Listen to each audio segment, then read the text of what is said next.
welcome out to another class of piano lessons. How's everybody doing today? I'm doing pretty well.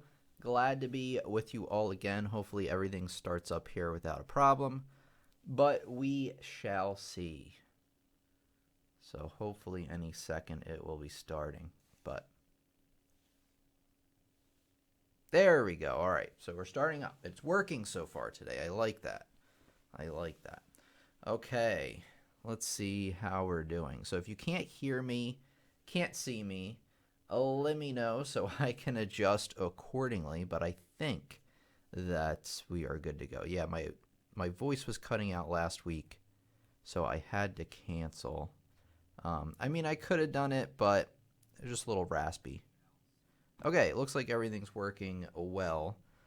All right, hello everybody. Hopefully everybody's having a great day. I'm doing pretty well, and I'm glad to be here with you again for another terrific lesson. Tonight we are talking about how to count rhythms properly in 4/4 or 3/4, any simple time signature. I'm not talking about compound time signatures today.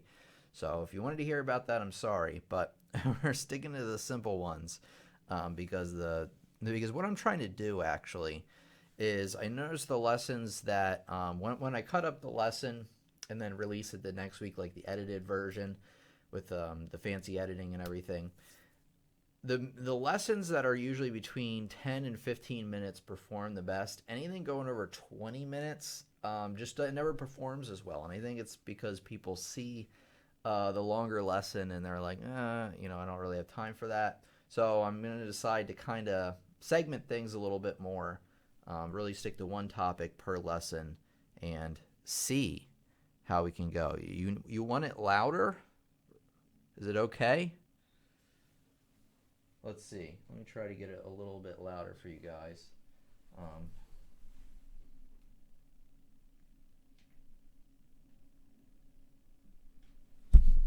How is that? Let me get my belt buckle here. Tighten. See, how much did I turn it up for? All right, how's that? Now I'm close to the microphone. Okay, I'm gonna start up the Facebook live stream, and then we're gonna get right into the lesson. Get started. Hopefully everybody's doing great. Hello, Catherine, Barbara, Jeremy, James, and everybody else. Brenda, everybody else in attendance. I-Man, who is new here, I believe. Everybody welcome A-Man or I-Man. I'm not sure how you pronounce that. All right, so while I'm getting the Facebook stream started, it should take less than a minute. Feel free to say hello in the chat.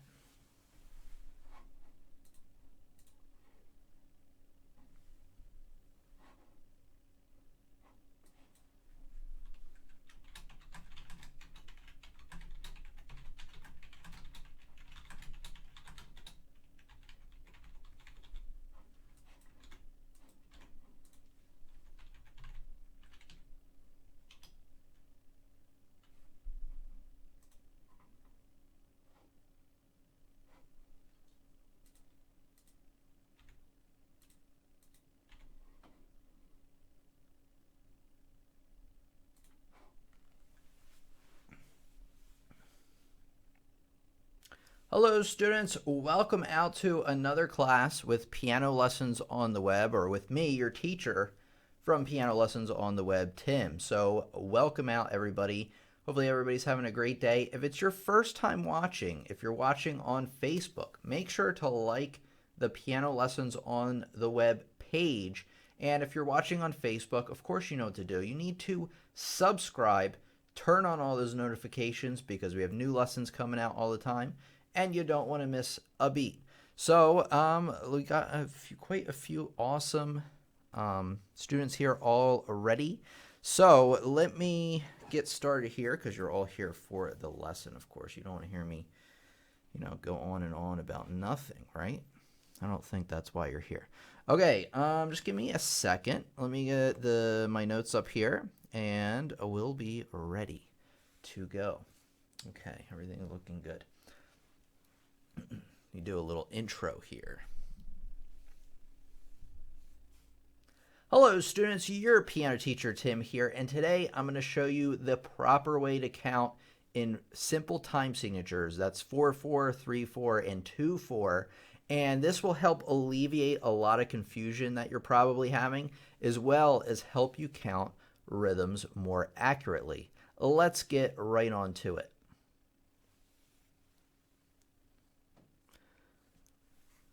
Okay, let me bring up Staff Pad. It's a Staff Pad kind of lesson. I'm going to get questions about what software I'm using, and it's called Staff Pad.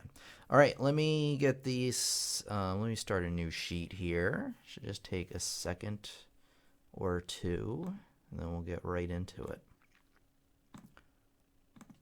We'll jump right into it. Okay. Let's see. I'm going to call it rhythm. Oh, there's another one called rhythm.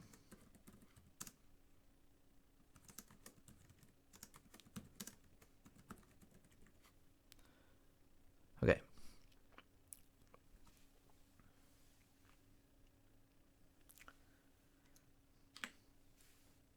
The first thing I'm going to break down to you real quick, just in case you're not familiar, is how rhythm actually works. So let me show you on the sheet music so we can go over it together. So real quick, music is broken up into these wonderful boxes, which are called measures. So there's measure 1, measure 2 is here, measure 3, and so forth. They are all divided by these lines in the middle.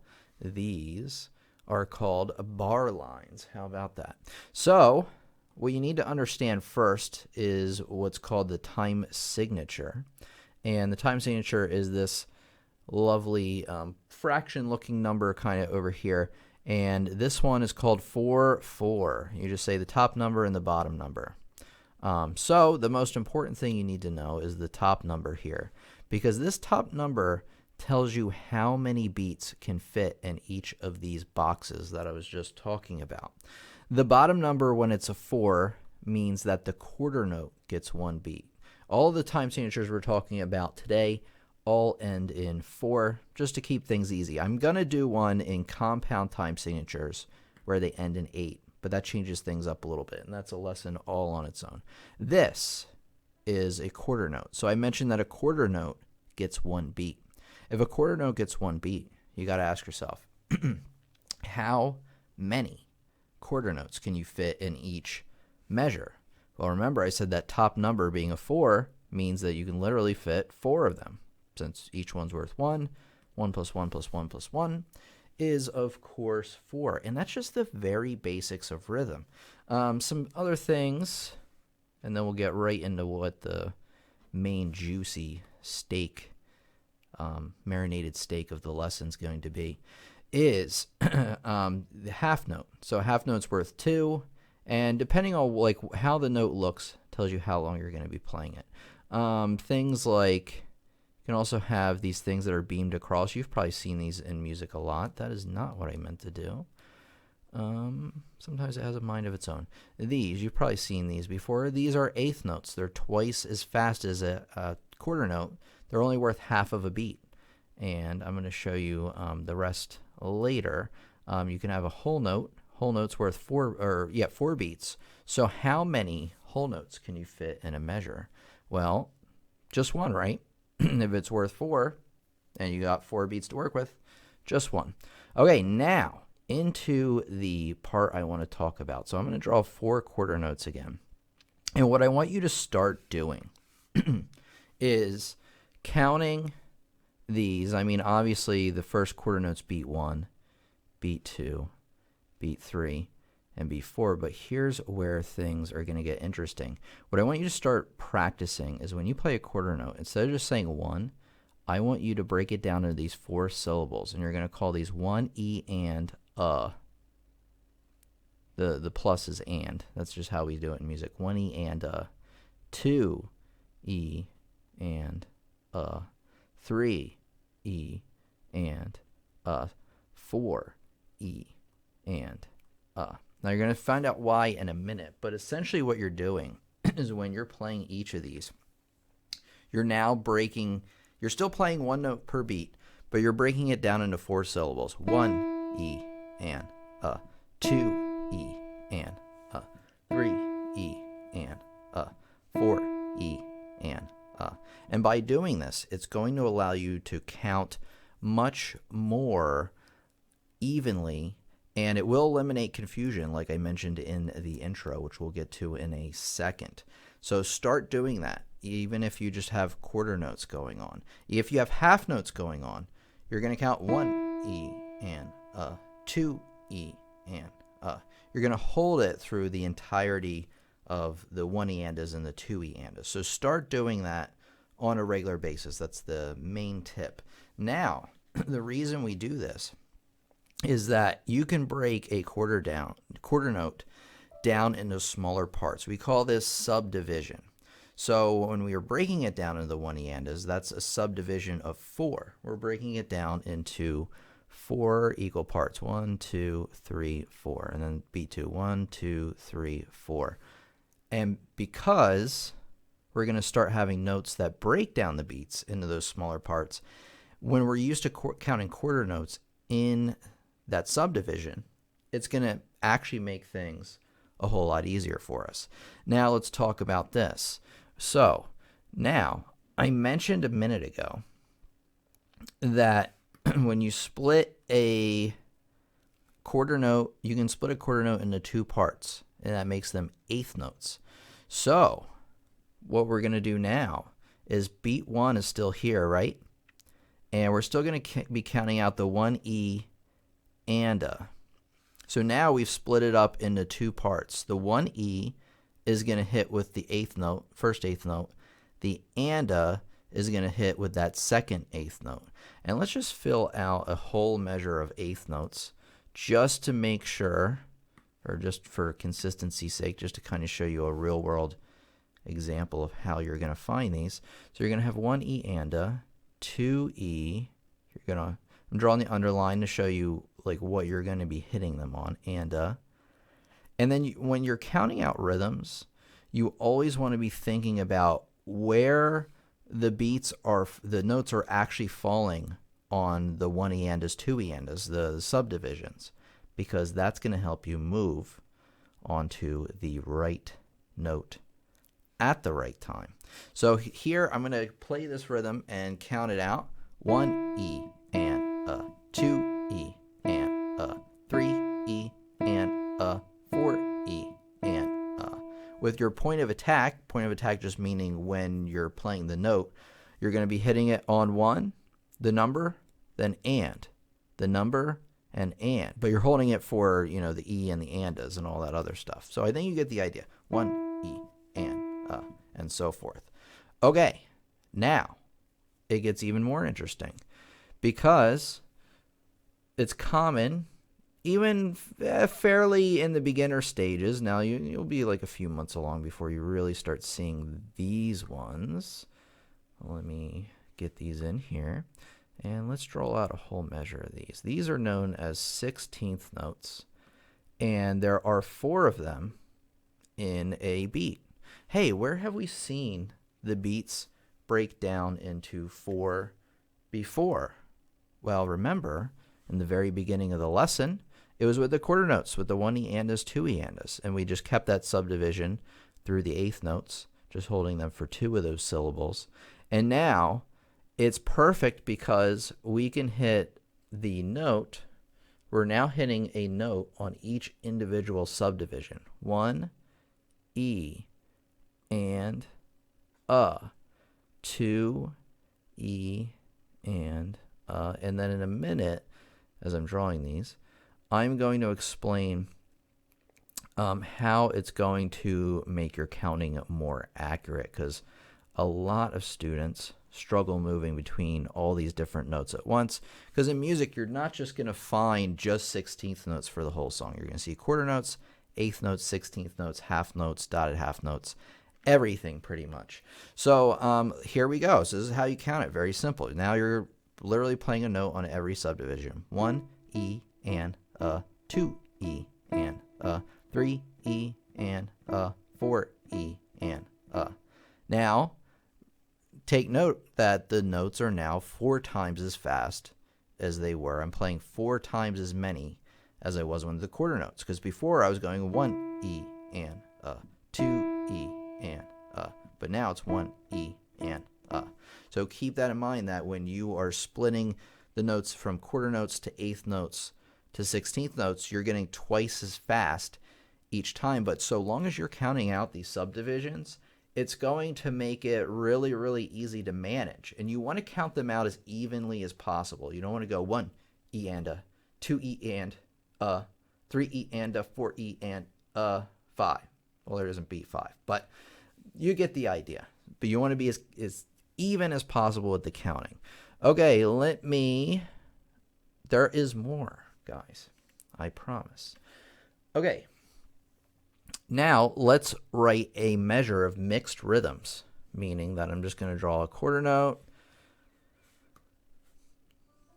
then maybe some eighth notes, then we're going to do some 16th notes after that. All right. 16th notes after that. And then let's finish off with a quarter note. So now we have 4 beats in here total, which is fine because that's how many we need. So beat 1's here. Remember, with the eighth notes, that's beat 2 because that's 2 halves. We have 4 beats here, or 4, not beats, but 4 notes in 1 beat. So that's beat 3 and beat 4. So what I'm going to do is I'm just going to draw out the numbers of the beats so far. And one little pro tip for you that I didn't realize until I was like in college, and it blew me away that I didn't know and felt stupid. But it's that the beams in general, 95% of the time, when you see notes beamed together like that, that signifies that together they equal 1 beat. Now, things aren't always so easy. You're not going to always find it like that. But whenever you see something like that, you're like, oh, well, together they equal 1 beat. So a little tip for you. Okay, so here we go. Let me chart out. Now, we're not done yet. Why? Why do you think we're not done yet? Because, like I said, even though you're counting out quarter note here, you still want to be subdividing the 1 E and Here we got 2 E. I'm going to draw the lines underneath again. And draw a line underneath here. And then here we have, this one's easy. 3 E and just 1 on each of these for each note. And then here on beat 4, are we done yet? No. Good. I hope you said no anyway. 4 E and with just 1 note there. Okay, so now I'm going to play this rhythm, and by subdividing, it's going to make it way, way more easy to understand and way, way more accurate. So here we go.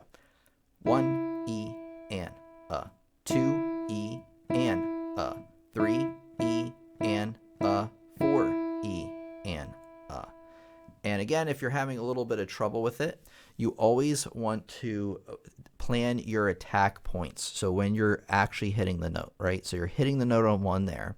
That's pretty easy to understand.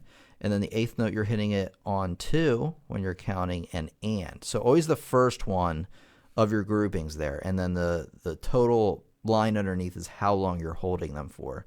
And then here, obviously, your points of attack are 3 E and then 4. By planning out your point of attack, you're really honing in on when you're going to be playing that next note. Just make sure that you're holding them for long enough. Okay, I'm going to check in with the chat really quick just to make sure everything's running smoothly. And then we're going to do some more examples together.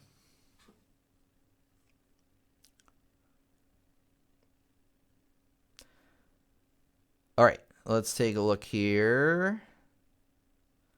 All right, any questions? It looks like everything's running smoothly, which is really what I check for. Let me get you guys in here really quick. Yeah, I'll do the dotted quarter notes here in a minute for sure. I came here to say thanks for the sheet tutorial about quarter notes, semi-brev, semi-demi. And you know what's funny is I don't call them that, and it's funny is I still sometimes have to think about what those are. Those are just the way, I think it's the English way of saying quarter note, eighth note, 16th note. So if I say it in a different terminology than you, sorry about that. That's just the way it goes. Some people, it really annoys them when I say half steps rather than semitones.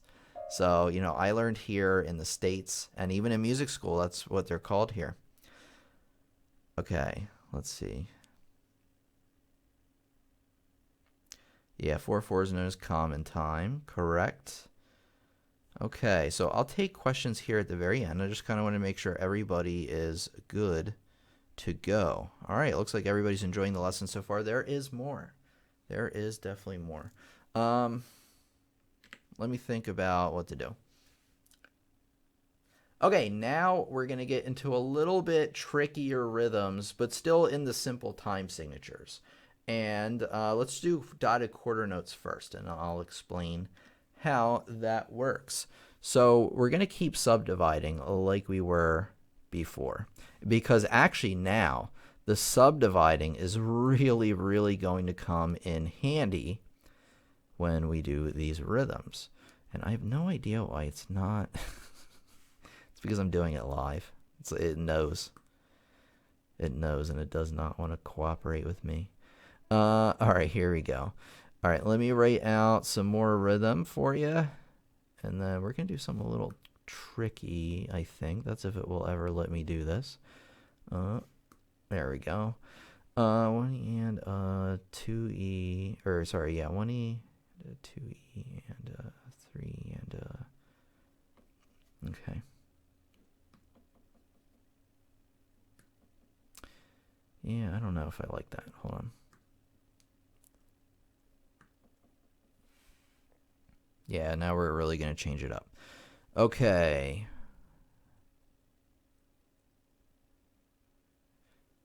Got it. All right, I just want to make sure we had a correct amount of beats in that measure.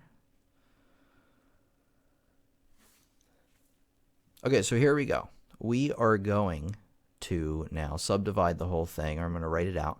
Now the question is, how many beats does a dotted quarter note get? Well, hopefully you've been following me all along and you know that it's a beat and a half. Well, how in the world do you count a beat and a half? Well, here's how. So first of all, one beat would be 1E and right?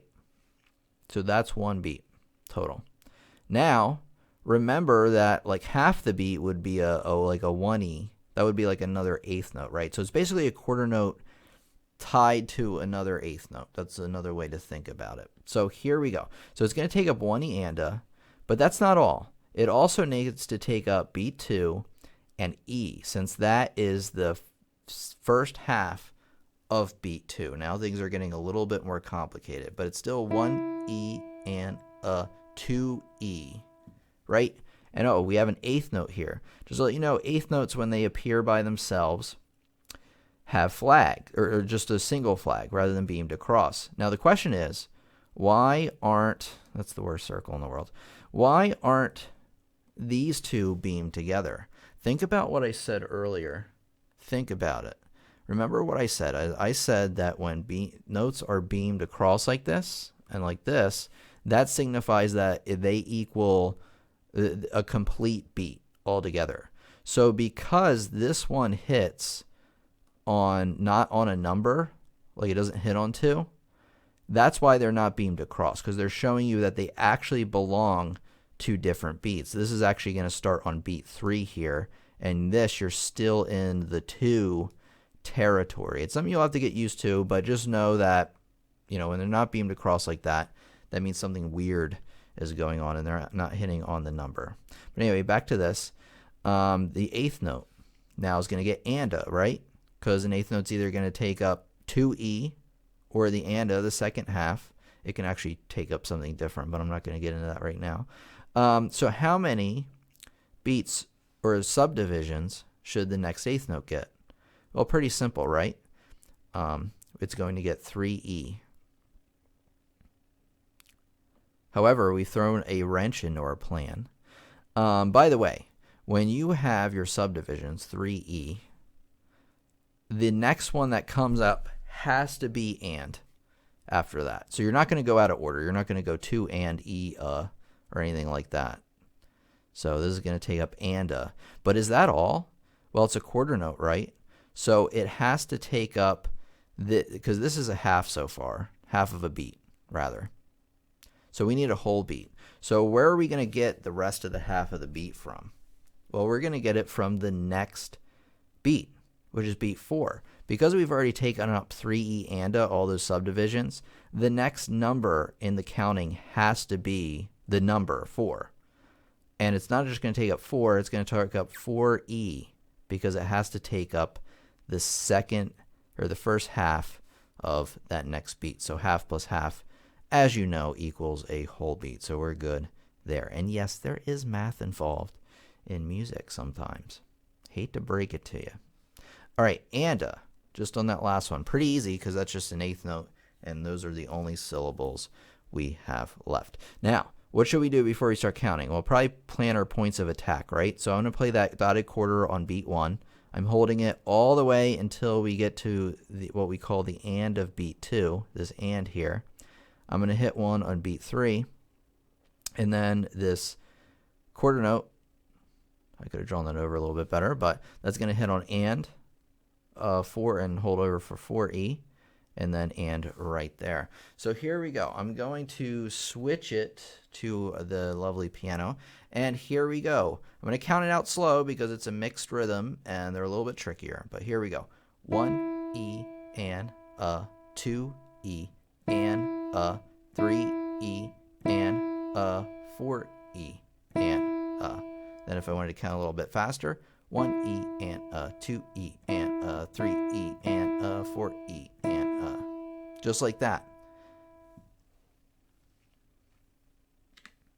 So it may seem like a lot of work to count out these subdivisions at first, but the goal is, same with reading music or anything, you want to get faster and better, and you want to know this like the back of your hand, so that you're actually you'll start to actually think about this stuff as you're playing the music. Now you might have to go and chart them out like I did every time in the beginning, but after a while you'll just start to kind of parse them out in your mind automatically. Just how, like, if you get really good at reading music, you don't have to go through each of the like mnemonic devices or all the sayings like, oh, every good boy deserves fudge or face. You just know that, like, oh, that's an A, that's a C. So it's the exact kind of thing like that. Start doing this in your music and make sure that you are counting out the rhythms in the subdivisions, the 1E and 2E and things like that, and don't skimp out on it or mix it all up. Now what you may want to do also is in your music, you may want to boil it down to just the rhythm. So instead of trying to play all the notes up and down on the keyboard and count the rhythms at the same time, in the beginning you're probably just going to want to learn the notes maybe on their own, go through with the subdivisions like we did, and then put them together. Because at first it's going to be too much for you to handle, at least likely, if you are indeed, in the beginning stages of learning piano, or you're new to counting rhythms like this. All right, there's a little bit more. Let me show you. How is it 8:30 already? I've really been teaching for half an hour already? Because we started on time, right? See, this is a problem now because I don't want the lesson to be this long. So,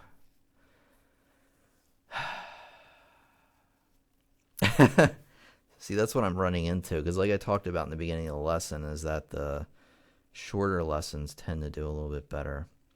I think you guys get the gist of it, though, because the dotted quarter is probably like the toughest thing you're going to run into.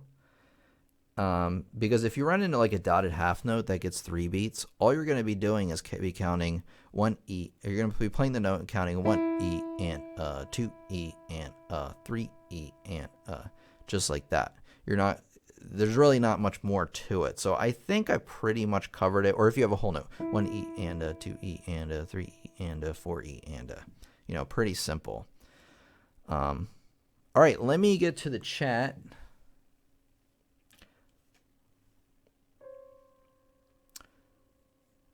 Okay. Carol And welcome out, everybody, by the way, if I hadn't had a chance to say hello to you yet. So we're not done yet. Don't abandon us yet. It's okay, Tim. I'd rather explain things so clearly. Yes, I agree. Okay. Let's see. What is the difference, again, with eighth notes formed together and eighth notes separated? Are they counted differently? Ask Carol Christensen. Great question, because I knew that part was probably a little bit confusing, because I know when I first learned it, it was really strange. Okay, so here's the difference, right? There's no difference in how you count them. The only difference is if they are beamed together. Let me get, let me just draw out a rhythm here. So just give me a second.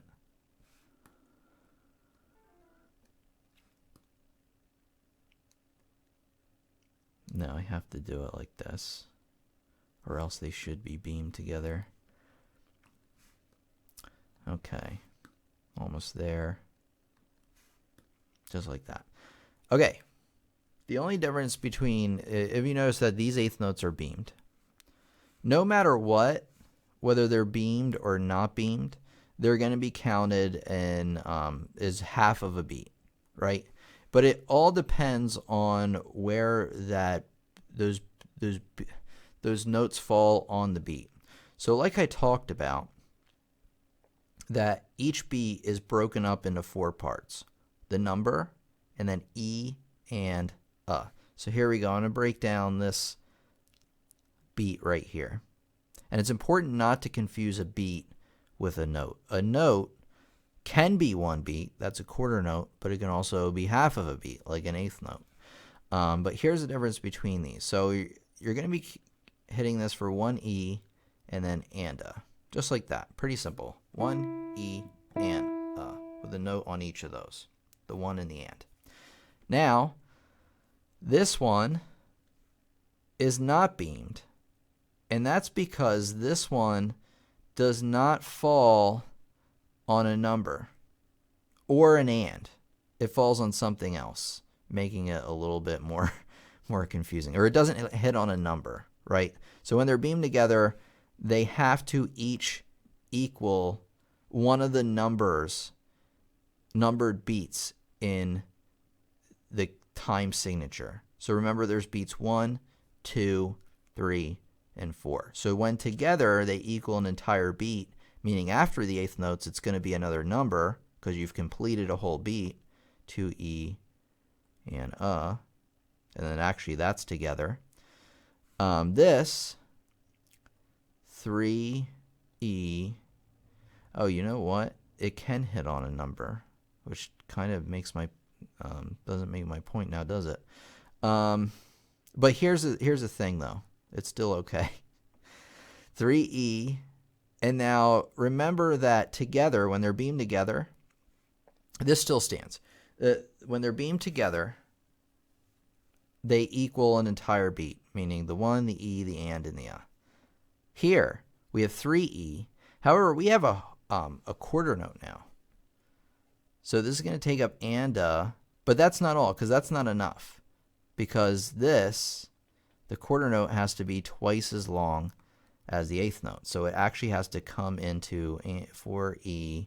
And then you know what? That's why it confused me, because we need another eighth note to complete this measure, which threw everything off, which is amazing. All right. This is so bad. Anyway, there's no difference in how they count, how you actually count them. It's it's when together they evenly match up to create one beat, right?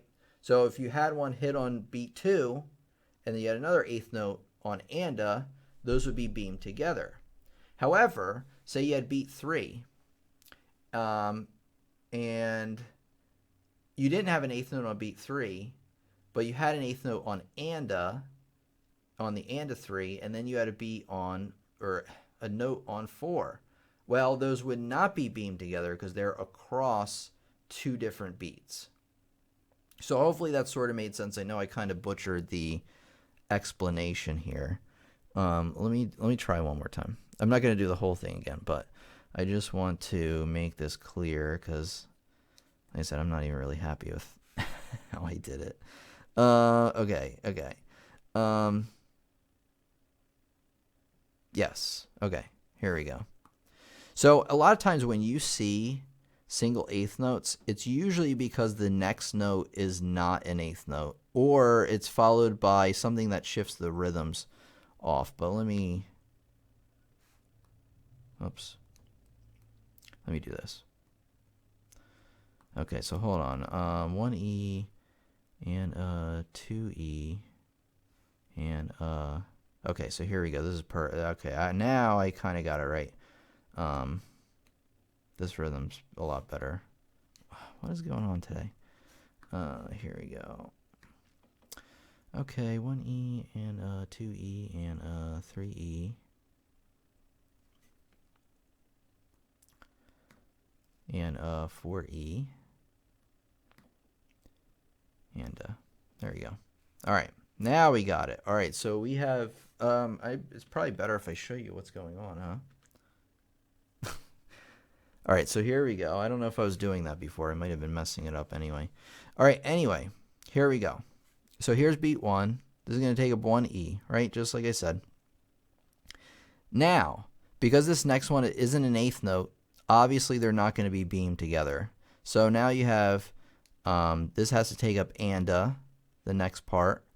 But that's not all, because it's a quarter note. So it has to take up 4 syllables. So it's going to take up 2E, each one of those. 1, 2, 3, 4, 2E.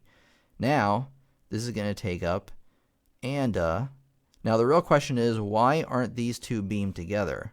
Well, it's because that they're part of 2 different beats, right? This is still part of beat 2. It's the second half of beat 2. And this is a new number, 3. So I think the explanation is when they fall, 3E rather, when they fall on different numbers, they're not part of the same number group, that's when they're not beamed together. So, but they're counted the exact same way. You just have to be careful with that. Okay. See here. Thanks, Tim. I think I got it. Okay, hopefully you do. Okay, I like your hat. I like the curved shape made by the white arm. That's my favorite part of it, actually. Oh, the hat. It has like a, there's a really obnoxious hat with like keys all along here on the bill, and I did not like that at all. But I like this because it still has that like kind of piano vibe. I mean, this obviously up here does, but I like that as well. Okay. All right, good. I'm glad everybody's getting it. If you enjoyed the lesson so far, make sure to do what? Smash that like button. In fact, let me do a like a formal thing where I say that, and so when I edit it together. Okay, if you like this lesson, you know what to do. You need to smash that like button because, first of all, no, I totally messed it up. Hold on. Okay, if you like the lesson so far, you need to smash that like button. Most importantly, because it lets other students know that this is a quality lesson that they can learn from as well. All right, there we go. My teacher said not to say E and if it's a quarter note crochet. I disagree. I was in that camp for a long, long time. This is a comment by Roxana. I was in that camp for a long time. However, the reason we subdivide and the reason I changed my mind on this is actually because of you, the students. Rich was telling me about this, and then I thought about it, and then I got some people in the comments talking about it. I think you should subdivide even when you're playing quarter notes, unless the entire song is quarter notes and you don't have any 8th or 16th notes.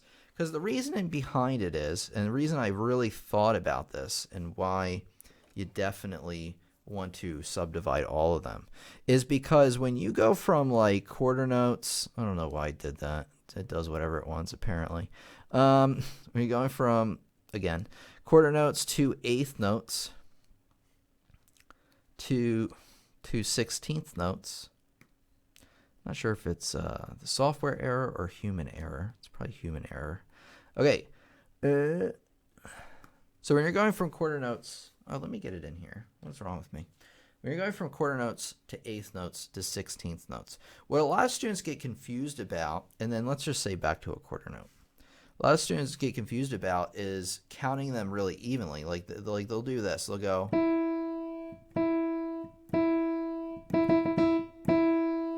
which really wasn't that even. I technically did play them in the groupings that's on the page, but because I wasn't subdividing, I wasn't playing them all for the really correct value. Because when you're subdividing 1E and 2E and that gives you a much less of an opportunity to start miscounting. Like if you have really long counts, right? Like 1, 2, 3. Like it's harder and harder for me and anybody else to make sure that those intervals between the counts are extremely even. However, when it's 1E and 2E and 3E and 4E and it's very, very easy to maintain a very consistent tempo moving between them. So it's especially important when you're moving between, quarter notes, eighth notes, 16th notes, because you're going to be actually moving the speed in which you're playing. And a lot of students mess that up. They'll go from 16th notes, I actually can't subdivide now. And it's just really hard to keep track of it. So that's why I changed my mind on it. I used to agree with you completely.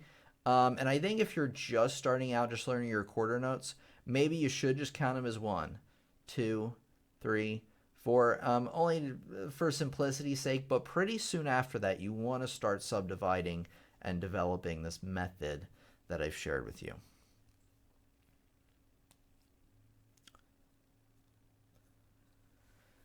Okay. Yes, Jez, I like the lesson Tim gives. All right. Let's see here. I'm going to get, I know I'm missing like tons of comments here, and I sort of apologize. I can't really do anything about it. If you definitely want me to get to your comment, like definitely, you can feel free to leave a super chat. You don't absolutely have to, but just throwing that out there, because what that does, what the super chat's really for is for during live streams to post your comment above everybody else's, and it highlights it. Just letting you know, like if you ever wanted, definitely get your question answered. But I get through as many as I can. It's just that our group is getting so large and in charge, I can't keep up with it. Sue says, when you're singing this divided rhythm, does the singer come in on the second note? What do you mean? When you're singing this divided rhythm, does the singer come in on the second note? What? I don't know. I feel dumb whenever I answer these questions, because you guys will answer ask a pretty easy to understand question, and I'll be like, what? Like, I don't know. I'm just trying to interpret what you're saying. When you're singing this divided rhythm, I don't know. I'm not sure, Sue. If you can phrase it in a different way for me, that'd be great, because I'm just not quite connecting there. Panda Bear says, thank you, Tim. I enjoyed the lesson. I had issue counting beats, but I think I got it now. Yeah, Panda. So use the subdivisions all the time, and it will make things easier for you. Guaranteed. Good advice, Tim, says Jeremy. Thank you very much. This is a great lesson, Tim. It is something I can refer back to over and over again, and of course I will. Well, thank you so much, Carol. I know it was something I think you had mentioned you were looking forward to it. I may have even wrote this down on my idea sheet based on what you said months ago, because that's seriously how it works. Like, you guys will mention a lesson, and I'll be like, oh, that's a good idea. And then I write it on my list, but the problem is that the list is so long that I don't get to them sometimes for like months. So this could be like months in the making. Thank you, Tim, says Catherine. You're very welcome, Catherine. Hope to hear you play again in the next or one of the future student showcases. I really enjoyed listening to you play. Let's see here.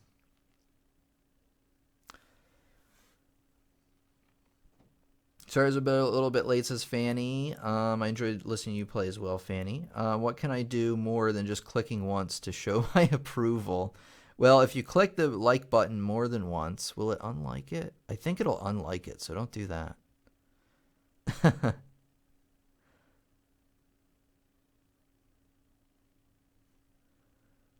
Okay. Yeah, everyone teaches it differently. And like I said, I taught it that way for a long time and I changed my mind. Rich convinced me. Where are you, Rich? I want to give you some credit.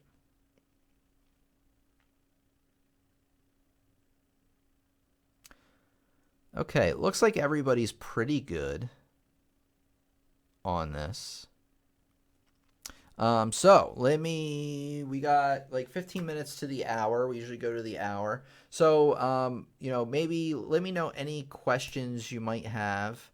And, we'll go from there. But in the meantime, we're not done yet. Not done yet. Let me get something up here really quick for you guys. Okay, so if you're new to attending our live streams, you're digging the channel so far, you love the lessons, you like hanging out with me live or, watching the replay after, you're going to really like the courses I have over on my website, pianolessonsontheweb.com.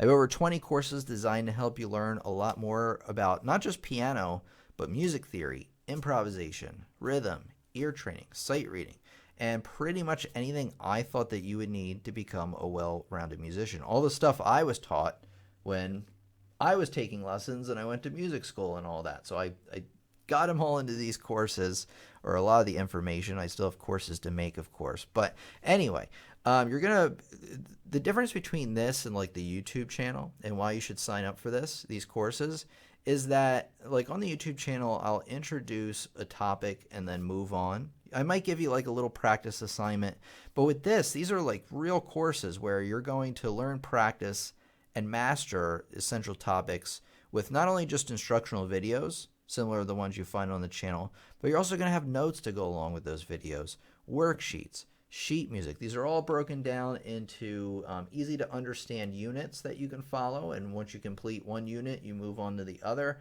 A lot of the courses have, I would say, 4 to 6 units, each with an instructional video outlining what we're talking about for that unit, as well as notes to accompany that, so you can read the notes afterwards. And then also usually there's playing examples in the unit based on what we learned in the unit, so you get practice. And then there's usually an assignment, so you can get more practice on what we're talking about. So it's a really good way to get a solid understanding of each topic.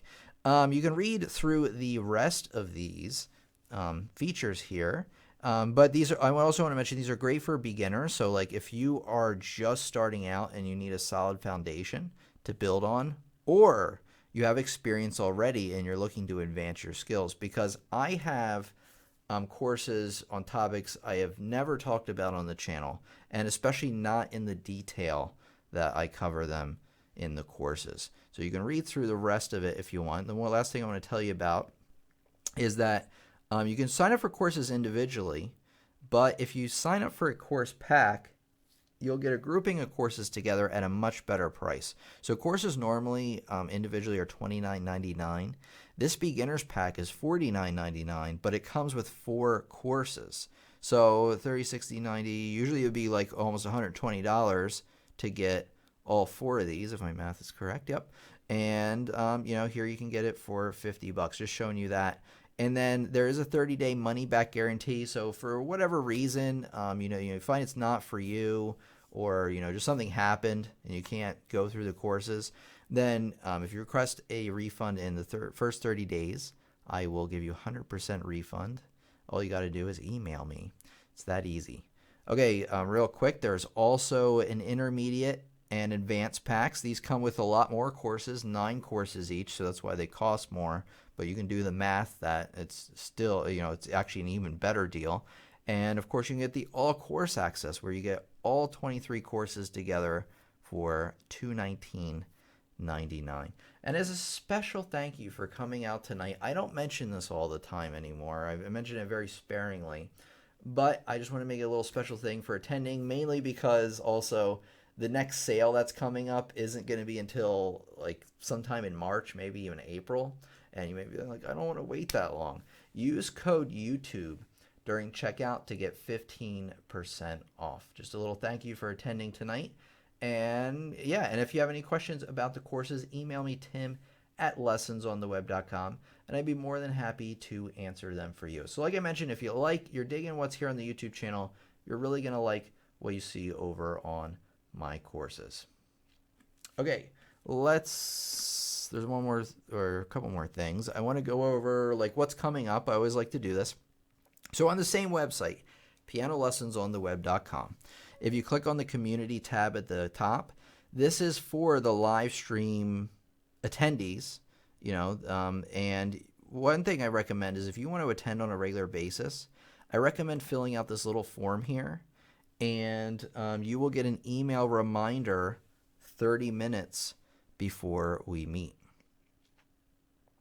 Okay, scrolling down a little bit, we have the calendar of what we're talking about and when. So you've got Counting Rhythms Made Easy, that's today.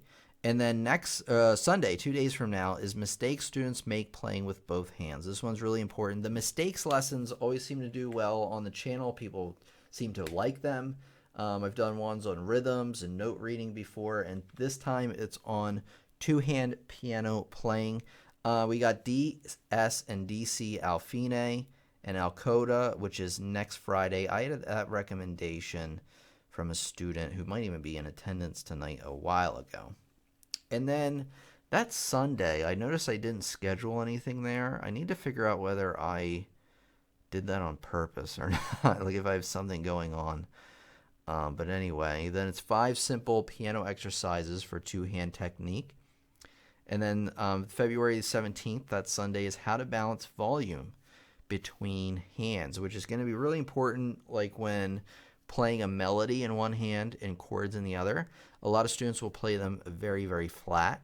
And by doing what I'm going to teach you in that lesson, it's going to make your music sound, well, more musical, more shaped, more artistic, and just better overall. So the 22nd, Friday the 22nd, I'm excited about that one because I've been practicing for that one.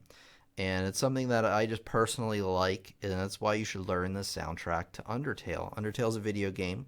Even if you're not into gaming or into Undertale, the soundtrack is really, first of all, I love listening to it, but the sheet music to it and going through them will actually benefit you as a piano player, and I'm going to be talking about that during that lesson and playing some of those for you. And then Sunday is Student Showcase number 2. So if you're new here or you haven't attended in a while and you don't know what the Student Showcase is, it's where basically during the month I'm collecting videos from you, the students, that you'll submit to me. And at the end of that month, I will basically critique them in a nice way, of course, just like you would if you were getting a lesson from me, a one-on-one lesson at the end of the month. And I do that in the last live stream or one of the last live streams of the month.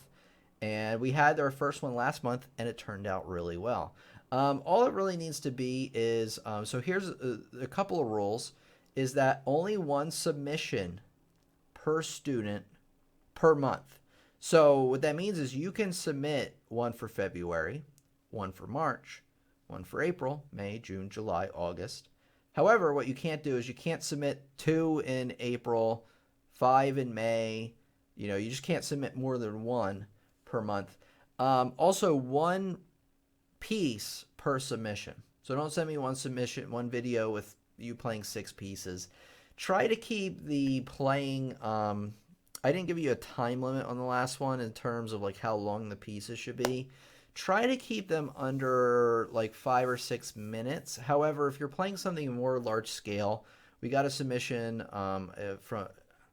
it was a Chopin. It wasn't a Chopin Nocturne, but it was a larger piece Chopin. It was a 9-minute recording, which actually I was really happy we did because that was that one just blew me away. I mean, they all did, but I'm really glad we got to that one. But try, to keep them a little bit shorter. If you're playing, say, a sonata and you're that far along in your piano studies, maybe just pick one of the movements of the sonata. If you play the whole sonata, that's going to be like 15 minutes. So if you play a movement, that would probably be more like 5, which would be great. So try to keep it from being super long.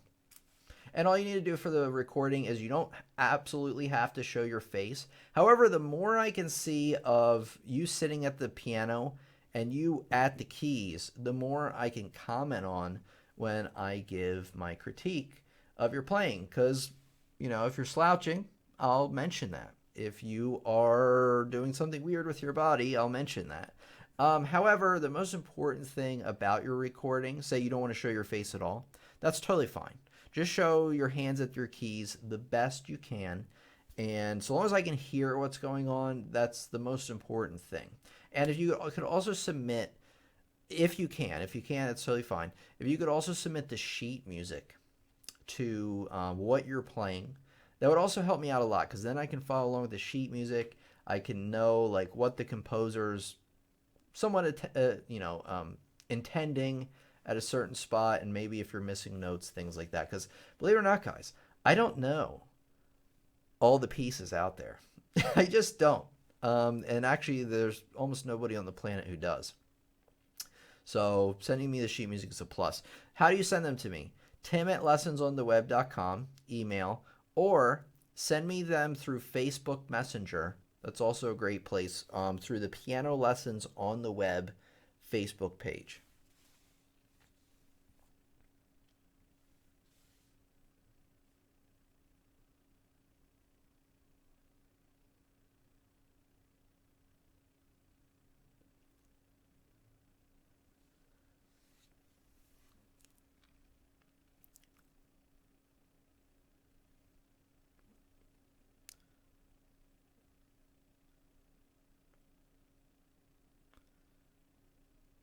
Okay.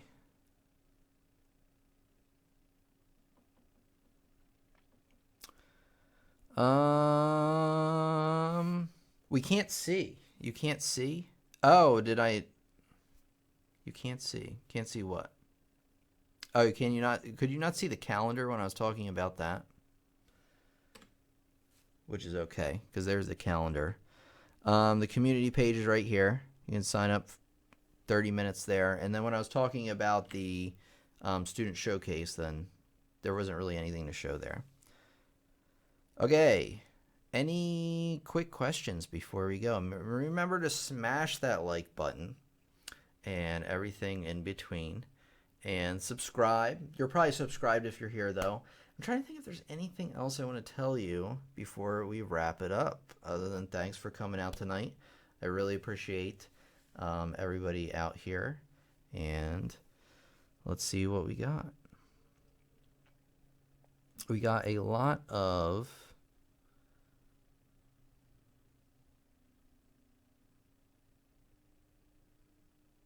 Oh, Carol Christensen. I did not even notice Carol Christensen donated a $5 super chat. Thank you so much, Carol. I really appreciate it, as always. But thank you for helping support what we do here on the channel. And then, of course, all of you being here, leaving comments, helping each other in the chat, that helps, as well. That's contributing as well. So I want to thank everybody else, for being a part of our community. That's probably the number one thing that I do here, other than teaching the lessons, is build the community. And that's really my job, I've learned on the channel. So I try to cultivate the community. I'm starting to filter out certain comments because I just feel like they're not contributing to what we're trying to accomplish. Luckily, YouTube gives a filter, so you can filter out certain words and things, which I didn't use before. I knew about it for a long time, but I realize now it's like I'm getting so many just trash comments. So it's time to crumple those up and throw them in the trash where they belong. All right. I could go on and on about that. But did anybody else leave me a super chat? Because I do not. I'd feel so bad if I didn't shout you out. All right, everybody. I hope everybody... I hope everybody has a great night. And thank you very much, Randy. I really appreciate it. Thank you very much, Adria. I smashed it, says James. Thank you very much, James. I appreciate it. Is everything done? Yeah, pretty much. Yeah, sorry about that, cyber tech. We will meet the same time.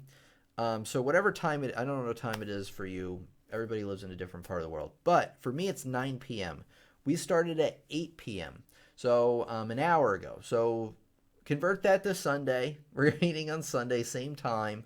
Just get here an hour earlier if you could, and you'll make it. If not, you can watch the recording. All right, you're welcome, everybody. Everybody have a great night. It was fun as always. And I feel like there's something I should be telling you, but I don't know. I think I got it. I think so. Well, if not, I'll just post it on social media. But anyway, thanks for coming out. European teacher Tim here. And have a great night. I'll see you on Sunday. Oh, I didn't do a outro for the lesson. All right, I'm going to do an outro so when I piece it together, it makes sense. So, and then we'll leave. Okay, let me think about what to do or where I want to send you guys.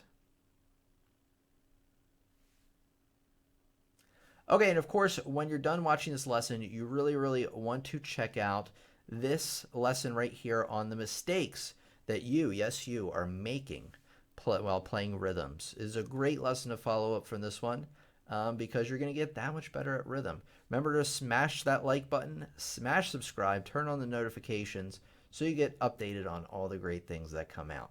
Thanks, everybody, for coming by. I'll see you in the next lesson. All right, now we're done. All right, good night, everybody.